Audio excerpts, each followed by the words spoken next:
Parlons du yoga. Parlons du yoga. On parle du yoga? Laissez-moi vous parler du yoga. Bonjour. Pourquoi pratiquer le yoga comme activité spirituelle? Le yoga est à la fois physiologique, psychologique et philosophique, ou disons plutôt philosophico-spirituel. Après avoir vu l'aspect physiologique puis psychologique dans les deux podcasts précédents, nous allons donc maintenant aborder l'aspect philosophico-spirituel. La philosophie peut être définie comme une recherche de vérité, guidée par un questionnement sur le monde, la connaissance et l'existence humaine, et reposant sur la raison. La spiritualité, quant à elle, est plus complexe à définir, car le sujet est vaste. Disons que la spiritualité pourrait être définie comme une manière d'être connecté à plus grand que soi, d'être en harmonie avec soi-même et ce qui nous entoure. C'est une construction personnelle propre à chacun. Une recherche fondée sur l'expérimentation intérieure et un travail global sur soi, ouvert au point de vue des autres, capable de se remettre en question, de s'interroger pour trouver réponse et sens. S'affranchir de tout ce qui enferme, sépare, asservit, écrivait Charles Juliet. Les écoles de pensée philosophique issues de l'Inde, les darshanas, sont à la fois philosophiques et spirituelles, afin de chercher réponse aux grandes questions que l'humanité n'a eu de cesse de se poser. Comment le monde a-t-il été créé? Qu'est-ce que la conscience? D'où vient-elle? Qu'est-ce qui a formé les lois fondamentales de la physique? Y a-t-il un but à l'existence? Je ne parlerai donc pas de religion dans ce podcast, ni d'hindouisme, ni de sikhisme, ni d'adoration à des déités telles que Ganesh, Vishnu ou Krishna, ni de croyances ou rituels religieux, ni de morale ou de piété. Et rappelle que pour Krishnamacharya, les dieux de l'Inde ne nous seront jamais d'aucune utilité. Nous devons prendre en compte nos cultures et nos valeurs pour adapter le yoga à nos sociétés, tout en étant respectueux des enseignements sources pour mieux éclairer notre monde présent, sans vouloir ressusciter le temps du passé. Faire évoluer la tradition par l'interprétation, sans rêver d'un ailleurs lointain, comme le dit Philippe Fillion. Ce qui peut être troublant, c'est que l'hindouisme revendique haut et fort le yoga aujourd'hui. Mais c'est au même titre que l'ensemble des darshanas orthodoxes. Un Indien ordinaire n'hésitera pas à emprunter librement les idées de l'un des darshanas pour étayer ou valider ses croyances religieuses. Or, c'est le Mimamsa darshana qui est le plus en lien avec l'hindouisme et la ferveur religieuse. Les deux darshanas qui nous intéressent ici sont le yoga de Patanjali et le Sankhya de Kapila. Le Sankhya adopte un point de vue selon lequel nous ne pouvons pas penser correctement si nos émotions ne sont pas sous contrôle. D'où l'importance du yoga pour le Sankhya. Et le yoga utilise la métaphysique du Sankhya et l'adapte à sa psychologie. D'où la référence à la terminologie propre au Sankhya dans les sutras de Patanjali.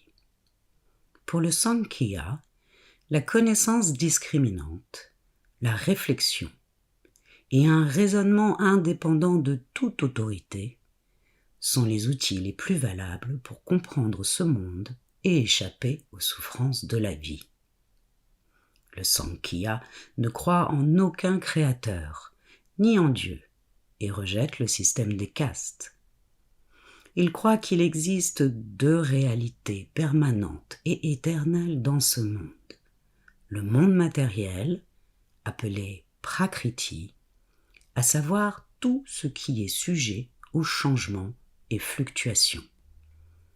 Et la conscience pure, immuable, appelée Purusha. Le yoga, lui, se concentre sur le mental, utilisant la psychologie pour construire son système indépendamment des Védas, et souligne l'importance des états de concentration avancés pour purifier notre conscience altérée, créant ainsi des expansions de conscience permettant de se rapprocher de plus en plus de notre niveau de conscience le plus pur, qu'il nomme Atman. Purusha, Atman, Brahman, la conscience pure, le suprême, le soi avec un S majuscule, Jiva, sont une seule et même chose. C'est un concept métaphysique qui sous-tend tout ce qui existe. Pour être accepté par la caste toute-puissante des religieux, la caste des brahmanes, ces deux darshanas ont dû accepter l'autorité des Védas, contrairement au bouddhisme par exemple, qui du coup fut chassé de l'Inde, pourtant très en vogue entre le IIe et le Ve siècle. Mais il serait faux de dire pour autant que leur foi dans les Védas est aveugle. Quoi qu'ils prennent dans les Védas, ils le justifient par la raison et la logique, non par la foi religieuse. Que ce soit sous la pression de la caste brahmanique, comme certains le pensent ou pas, le yoga, qui n'était pas théiste sur le départ, introduit la notion d'Ishvara. Mais attention, Ishvara n'est pas, pour le yoga, le créateur de l'univers. Ishvara Pranidhana peut être traduit par la dévotion à Dieu pour les plus religieux. Les hindouistes choisiront donc une déité personnelle comme Shiva, Vishnu, Krishna ou autre. Ou alors la dévotion au divin ou tout simplement à ce qui nous dépasse, pour les autres. La divinité qui est en vous n'étant rien d'autre que votre conscience sous sa forme la plus pure. Cette dévotion, cet abandon en confiance à plus grand que soi ne définit pas le système du yoga, mais peut être une aide précieuse sur le chemin de la discipline du yoga, éliminant les obstacles, comme ne plus voir sa pratique comme un loisir ou une quête de performance, être dans la bonne attention et trouver raison à revenir sur le tapis régulièrement, même quand on n'en a pas particulièrement envie.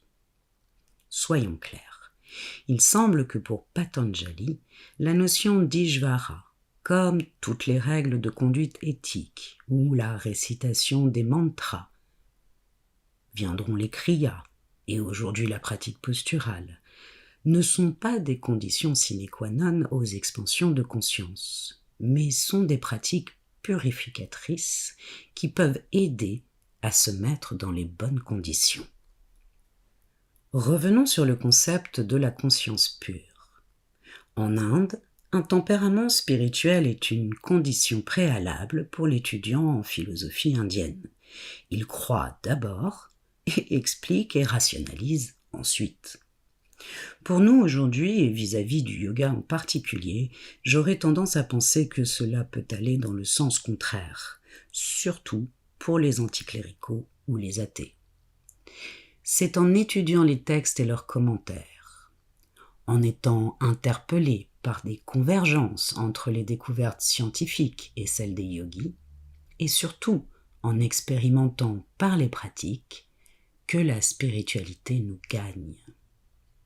L'aspect à la fois physiologique, psychologique et philosophico-spirituel du yoga, tels des étapes sur notre chemin.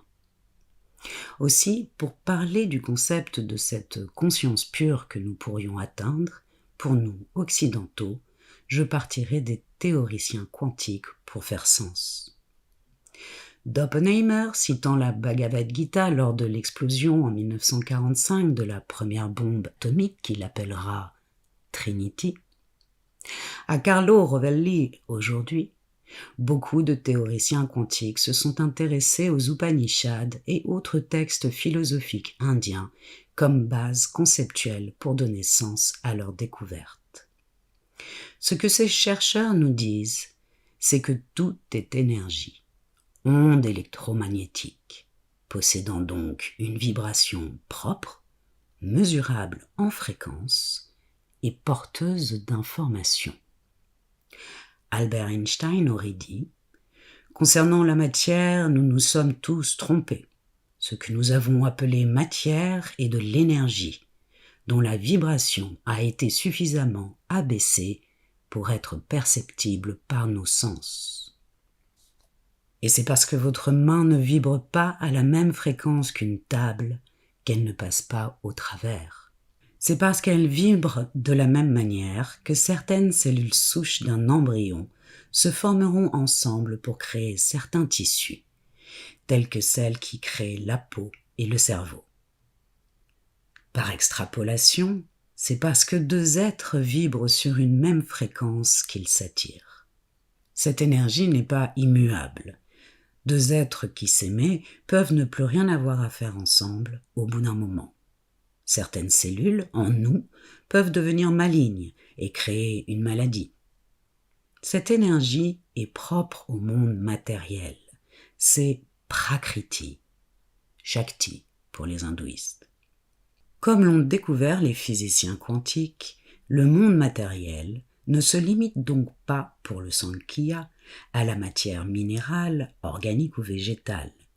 Cela englobe tout ce qui est ondes électromagnétiques, nos pensées, nos émotions, les sons, la lumière. Toutes ces ondes évoluent sur une trame, un champ qui sous-tend tout ce qui existe. C'est le champ unifié des physiciens quantiques. C'est cela, Purusha, Shiva pour les hindouistes. Ce n'est pourtant pas un il ou un elle, c'est indescriptible. Ça n'a pas d'avis, rien ne sert de lui faire grâce. C'est immuable, c'est en tout et partout, c'est en nous, dans la moindre particule qui nous compose. Une sorte de métaconscience, une conscience sous sa forme la plus pure. C'est Jiva en nous, c'est Brahman en tout, c'est un concept métaphysique. Le but ultime du yoga de Patanjali, c'est l'union totale avec cette conscience, ou plus exactement, se fondre en elle, ne plus qu'être conscience pure. Et le moyen d'y parvenir est la concentration, afin d'épurer de plus en plus notre conscience de tout ce qui fait qu'elle est fluctuante, nous faisant souffrir par là même. Votre conscience pure est là, déjà en vous, dans la moindre particule vous composant. Mais votre lien au monde matériel, à l'action toujours fluctuante des gunas, donc de l'énergie, vous éloigne de sa perception, brouille votre vision. Vos pensées, vos émotions, ce que vous ingérez par vos sens ou votre alimentation, tout est sujet aux fluctuations énergétiques et joue sur votre énergie propre et globale, votre prana. Plus votre énergie est basse, plus vous vous identifiez au monde matériel. Plus votre énergie est puissante, plus vous percevez le monde énergétique. Si nous pouvions voir le monde avec d'autres yeux, des yeux capables de voir uniquement les ondes électromagnétiques qui composent notre monde dans son entier, nous verrions combien tout est lié, s'entrelace, s'échange des informations sans limite physique sur ce champ unifié. Albert Einstein aurait dit « Quand quelque chose vibre, les électrons de tout l'univers résonnent avec lui. Tout est connecté. La plus grande tragédie de l'existence humaine est l'illusion de la séparation. » C'est de là que vient l'idée que nous sommes tous un. Ce n'est pas ici une histoire de solidarité, de fraternité ou de respect, même si le réaliser amène à cela. Y a-t-il un moyen de voir ainsi ? Le procédé photographique Kirlian, inventé par accident en 1939, a été amélioré aujourd'hui pour permettre de photographier une représentation de l'aura d'une personne, autrement dit, les champs énergétiques invisibles qui l'entourent, mais seulement à un instant T. Mais plus intéressant encore à mes yeux sont les études portées sur les psychotropes. De tout temps, les psychotropes ont permis de voir ce qui ne pouvait être vu. Les chamans d'Amazonie avec leur ayahuasca, les Amérindiens avec le peyote, certaines lignées de méditants avec des concoctions pour aider à percevoir ce qui peut être atteint, la psilocybine des champignons. Bon nombre de récits existent. Pour nous, occidentaux, cette dimension s'est ouverte via la découverte du LSD. Pour vous résumer brièvement, Albert Hofmann, chimiste suisse, invente presque par erreur en 1943 le LSD et fait le premier trip hallucinogène sous son effet. Fin des années 60, Richard Alpert et Timothy Leary sont professeurs de psychologie à l'université de Harvard et étudient les effets des psychotropes. Ils feront consommer à leurs élèves du LSD et se feront virer, évidemment. Timothy Leary participera allègrement à sa distribution auprès de la jeunesse américaine.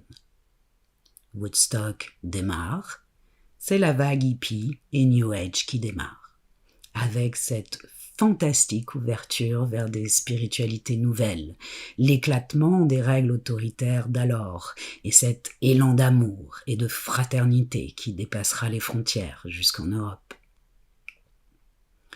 Richard Alpert, lui, partira en Inde et deviendra Ramdas et préférera à l'extase du LSD l'enstase méditative qu'il prônera jusqu'à sa mort comme chemin plus sûr et pérenne pour entrer en lien avec cette perception. Les témoignages sont nombreux, parlant de visions de couleurs vibrantes, révélatrices d'informations, de trames, de sentiments d'unité, de symbiose et d'amour. Ne vous méprenez pas.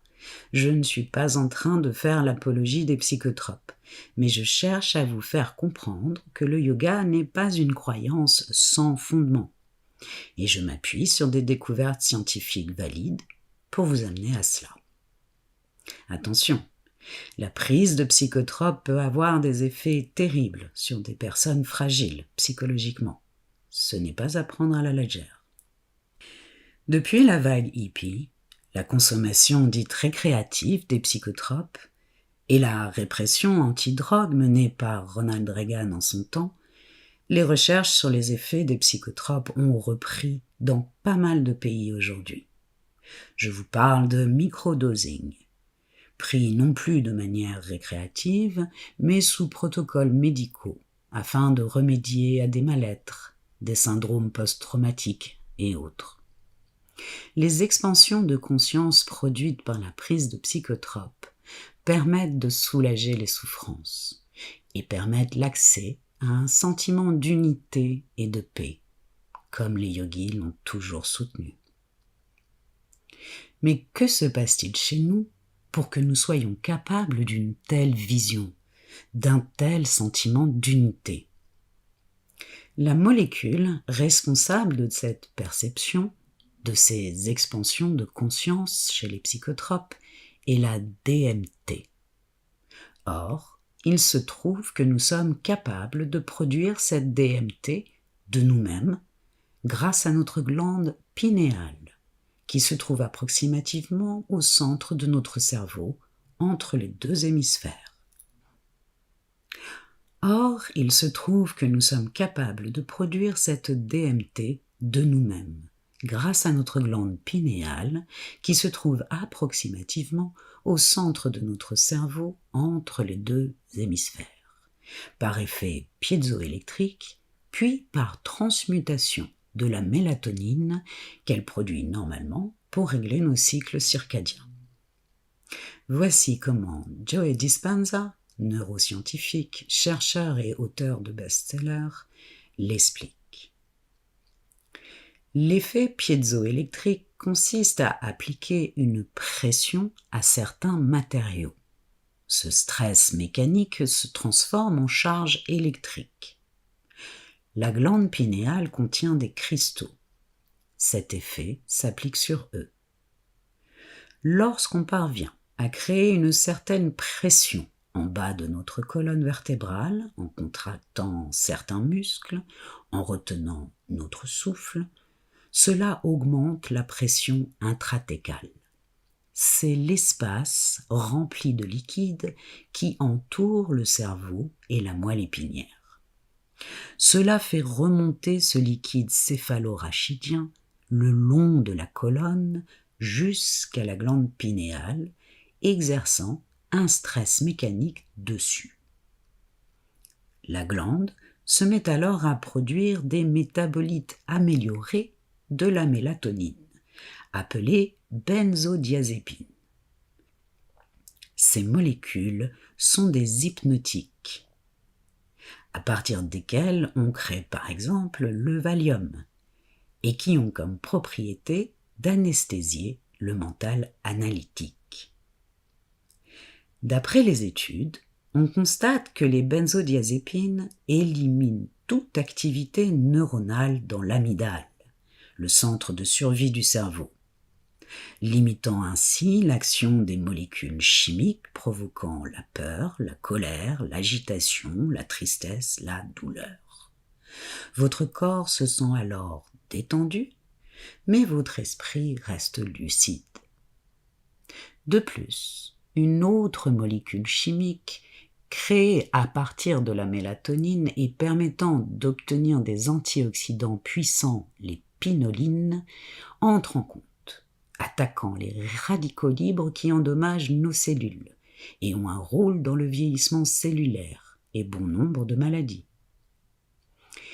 Et si vous modifiez encore une fois la mélatonine grâce à un surcroît d'énergie, vous obtenez la fameuse diméthyltrytamine, la DMT, connue donc pour engendrer des prises de conscience profondes. De plus, notons que la glande pinéale a un complice, la glande pituitaire, responsable de la production d'oxytocine et de vasopressine. L'oxytocine est aussi appelée l'hormone de l'amour, connue pour déclencher des émotions élevées d'amour, de pardon, de compassion, de joie et d'empathie. Intéressant, non ? On comprend mieux l'intérêt du pranayama pour accéder aux états de méditation. Également à noter, sous l'effet piézoélectrique, la glande pinéale se met à produire et capter des fréquences électromagnétiques de plus en plus subtiles. La glande pinéale se comporte comme un transducteur neuro-endocrinien. Souvenez-vous, toute fréquence est porteuse d'informations. Une radio analogique marche ainsi. La fréquence de votre radio musicale préférée vous est invisible. Elle est pourtant là, dans le champ quantique. Lorsque vous allumez votre radio sur la bonne fréquence, il faut un moyen de traduire le signal en un message cohérent qui donne la musique que vous entendez. C'est ce que fait un transducteur.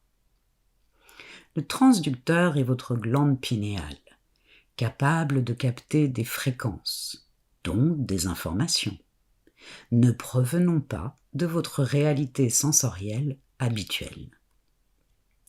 Difficile de ne pas faire le parallèle avec les textes indiens et le yoga, qui nous parlent de l'énergie levée en bas de la colonne, qui doit être réveillée pour s'élever le long du méridien principal, la sushumna, le long de la colonne, jusqu'au troisième œil, équivalent au niveau de conscience le plus épuré possible avant sa forme la plus pure, soit Buddhi, l'équivalent également de notre corps causal d'après les koshas. Je suis allé un peu vite là. Alors revenons sur notre glande pinéale en forme de cône, ou plutôt en forme de pomme de pin. L'œil est la lampe du corps. Si ton œil est en bon état, ton corps sera éclairé. Cette phrase se trouve dans l'Évangile selon Matthieu, et il est fort à parier que cet œil soit la glande pinéale, le fameux troisième œil pour l'Inde, ou l'œil d'Horus pour les Égyptiens. À noter que la pomme de pin, représentant la glande pinéale, se trouve également dans la cour du Vatican, sur des représentations de la Mésopotamie ancienne, permettant de penser que les anciens savaient quelque chose que nous semblons avoir oublié. Mais arrêtons-nous quelques instants sur le symbole d'Hermès dans la mythologie grecque. Hermès était un messager des dieux, qui pouvait voyager à sa guise entre les dimensions terrestres et divines.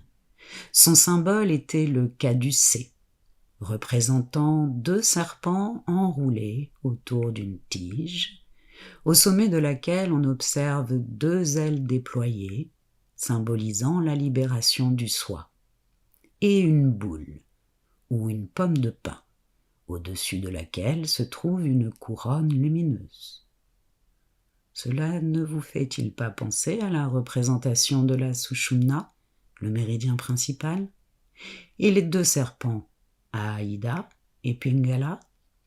Notre glande pinéale, telle une antenne, est donc capable de générer ce qu'il nous faut pour accéder au monde invisible à nos sens, tel Hermès, pour accéder au champ unifié des physiciens quantiques, un champ d'information où se trouveraient toutes nos datas personnelles, autrement dit nos mémoires, mais aussi celles de l'humanité, la conscience collective, celle de notre univers et de toutes les règles qui le régissent. C'est cela qu'on appelle la connaissance métaphysique. C'est sur ce champ que les médiums peuvent se brancher, car c'est là aussi que se trouvent les mémoires de nos vies passées, celles des défunts. La réincarnation est une de ces vérités védiques qui ne se discutent donc même pas. Une croyance pour vous peut-être, une révélation offerte aux rishis des temps védiques pour l'Inde. La réincarnation, c'est la migration de l'âme d'un corps à un autre.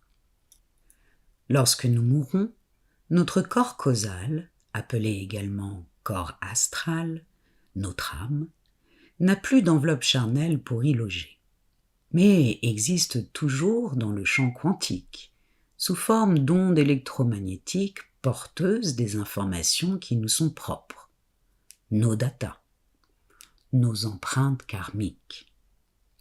Ces empreintes karmiques, ces samskaras, sont bien plus ancrées en nous que celles que nous créons dans nos vies actuelles et déterminent, d'après les Védas, nos vies futures. Le yoga propose de faire disparaître ces empreintes, de les brûler par la pratique des états de samadhi, les états de concentration avancée.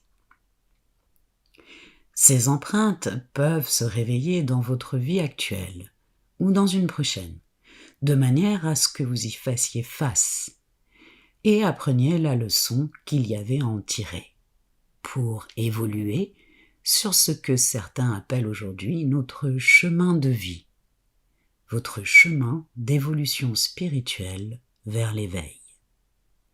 Le concept de la réincarnation pourrait justifier certaines phobies innées chez certains, ou des personnalités très différentes au sein d'une même fratrie, indépendamment de l'éducation donnée, de certaines appétences, facilité dans certains domaines, de rêves qui se répètent sans lien apparent avec votre vie actuelle.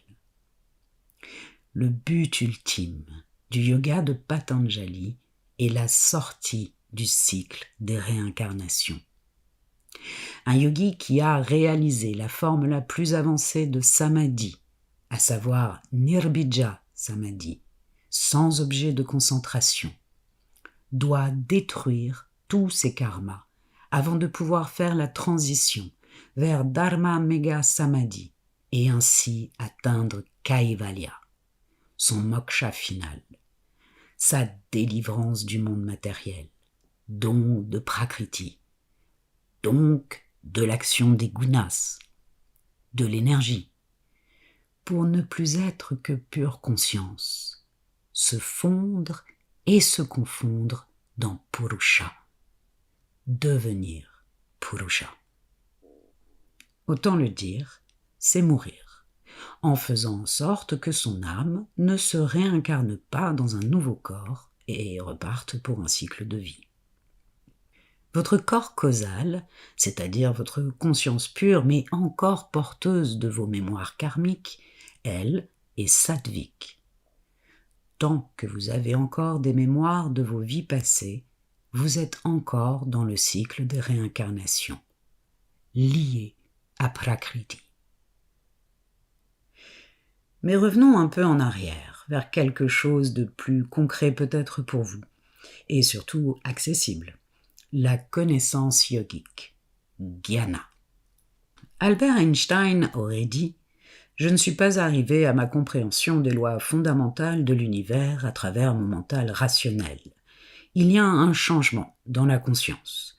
Appelez ça l'intuition ou ce que vous voulez, la solution vient à vous et vous ne savez pas comment ni pourquoi. » Cela se passe donc, comme nous l'avons vu précédemment, au niveau de notre glande pinéale, notre troisième œil, votre sixième chakra, qui peut donc émettre, mais surtout capter des fréquences de plus en plus subtiles, autrement dit, des informations issues du champ quantique. Quand votre cerveau se relie à un niveau de conscience supérieur, votre état de conscience personnelle s'élève.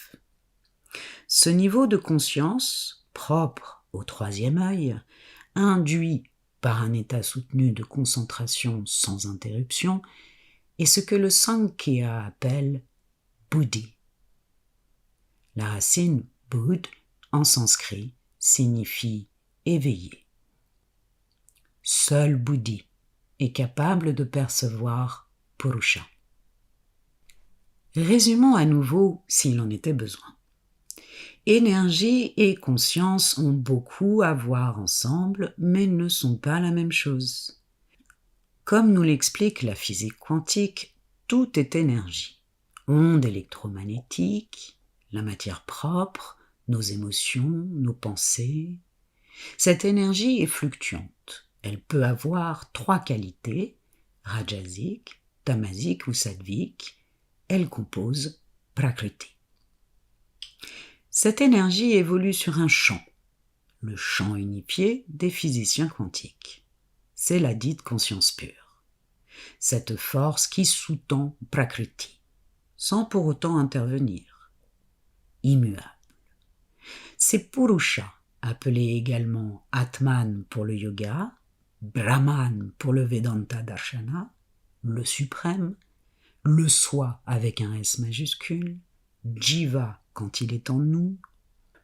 Plus votre énergie globale, votre prana est élevée, autrement dit, plus votre santé physique et mentale est forte, plus vous êtes à même de contrôler cette énergie afin de la concentrer en bas de votre colonne, au niveau du périnée, dans le but de la faire remonter le long du méridien d'énergie principale, la Sushumna, vers les centres supérieurs, les chakras, jusqu'à, par une concentration accrue, le dernier des chakras, le 6e, votre 3e œil, la glande pinéale. À savoir que 2 personnages connus ont été observés et monitorés dans des états de concentration tels, qu'on appelle alors des transes, ou des enstases, pour reprendre les mots de Mircea Eliade. Ce sont Vivekananda et Krishnamacharya. Ce qui a été le plus impressionnant pour les observateurs d'alors, c'est l'apparent arrêt du cœur et du souffle de ces deux grands méditants. Or, je pense que ce n'est dû qu'au fait que leur instrument de mesure d'alors n'était pas capable de lire la réduction drastique de leur rythme cardiaque. Toute l'énergie qui est mise d'habitude dans les fonctions vitales et la lecture du monde qui nous entoure est alors concentrée, tel un rayon laser dans une seule direction, celle de la Sushumna, dans le but, ne serait-ce qu'un instant, d'obtenir une expansion de conscience équivalent à celle de Buddhi, cette forme d'intelligence intuitive, au-delà de la raison discursive, qui peut donc comprendre tout, physique ou métaphysique, de manière très claire et succincte, car branchée sur le champ quantique, porteur d'informations. C'est pour cela que l'on parle de connaissances dites révélées, comme celle des Védas. Et c'est donc pour cela que l'Inde ne remettra jamais en question les vérités védiques. Parlons maintenant des siddhis. Sur le chemin d'une pratique de plus en plus concentrée, offrant une compréhension toujours plus fine du mécanisme mental, avec discernement et clairvoyance, certaines autres choses vont se développer. L'acquisition de perceptions extrasensorielles, les siddhis, souvent traduits par pouvoir, et faisant l'objet du 3e chapitre des Yoga Sutras de Patanjali.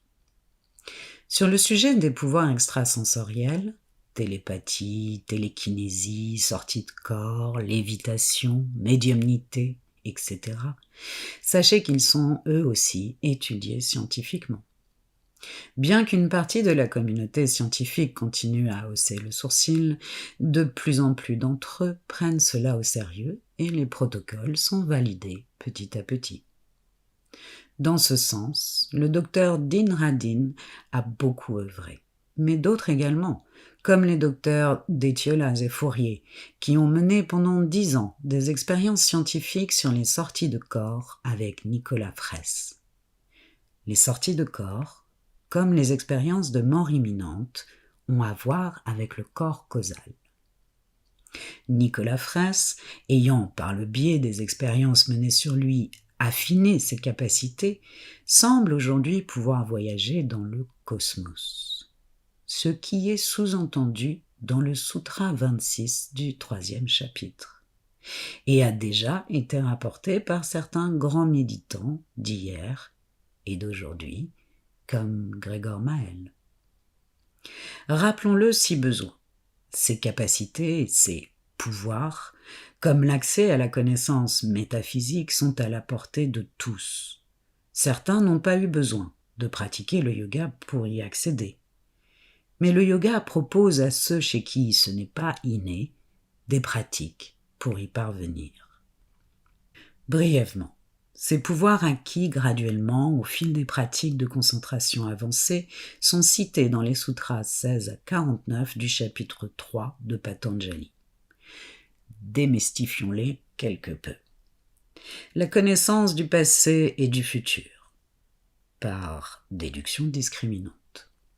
Le fait d'exprimer clairement ce que l'on souhaite faire comprendre, soit le pouvoir oratoire, qu'on attribue au niveau de conscience du 5e chakra, celui de la gorge. La connaissance des vies antérieures, autrement dit, déceler chez soi les souffrances, les mémoires qui n'ont pas source dans la vie actuelle. La compréhension de ce que pensent les autres, penser à la télépathie ou simplement à l'empathie. Le fait de pouvoir attirer l'attention ou passer inaperçu. La maîtrise des sens. Penser à ceux marchant sur des braises ardentes ou à Wim Hof, le Iceman, et ses bains glacés.